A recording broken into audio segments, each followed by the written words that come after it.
the shade of the big olive tree, David could see all his sheep grazing on the hillside. Checking to make sure his sling was nearby, he propped his staff against a bush and started to eat his lunch of bread and cheese.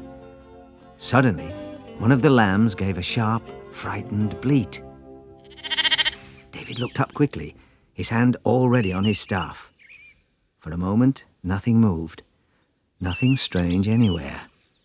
Then another sheep cried out in fear. David got up and shielded his eyes with his hand.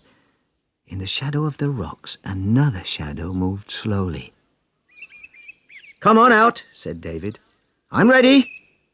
The sheep began to run together, bleating wildly. "Please, God," David prayed, "make me strong and brave. Please be with me." The dark shadow lumbered out into the sunlight. It was a bear, a huge one. David shouted to draw him away from his sheep. "Bear! Hey, bear! Here! Here!" It was then that he saw the bear already had a lamb in its mouth. Without a second thought, David dashed towards it, yelling as he ran, "Give me that! Give me that! Go away!"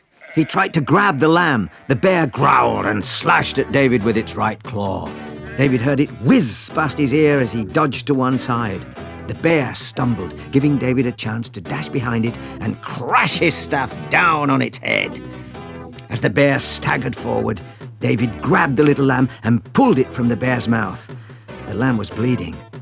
With a roar like thunder, the bear turned on David, slashing with its claws to the right and then to the left. David dodged from side to side and then danced around behind the bear again. He grabbed a handful of fur and, clinging on with one hand, he delivered a mighty thud with his staff. The bear crumpled to the ground like an old fur coat. It was dead. Back in the shade of the olive tree, David leaned against it and said a prayer of thanks to God for keeping him safe from the bear. Then he picked up his harp and started to play.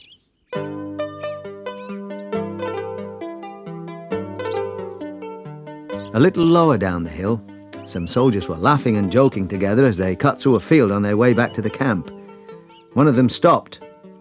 "Oh, listen to that shepherd boy," he said. "That's nice music, isn't it?" "You think so, do you?" said Eliab, another soldier. "Well, you don't have to listen to it all day. That's my kid brother up there, and when he's not looking after his precious sheep, all he does is sing stupid hymns all the time." He shouted up to his brother, "All right then, little David. How are the Baal lambs?" David made no answer. With 7 older brothers, he was used to being teased, but he didn't like being called Little David, even by Eliab, his eldest brother. "Still making up your little songs to God, are you, little David?" taunted Eliab. "Yes, brother, and perhaps if you thought more about God, you'd have more success in the war with the Philistines." "Watch it, shepherd boy," snarled Eliab. "What do you know about fighting? You're just a skinny little scarecrow." Eliab was proud of his bulging muscles and shining armor. "I killed a lion last week with this," said David, holding up the sling he kept always at his side. "Lion? It was probably a tabby cat," Eliab said. The soldiers laughed. "And perhaps you'd like to see the bear I was fighting with just now to save my sheep." "Oh, did little David fight a nasty bear then? What were it, a teddy bear? Hey, isn't he clever? Well, where is this big nasty bear?" "Here," said David. The soldiers came nearer. Suddenly, they stopped laughing. "Here, you've done well, son," said one of them. "That's a giant of a bear." "Here, you shouldn't tease him so much, Eliab. He's a good little shepherd. Come on then, let's get back to camp."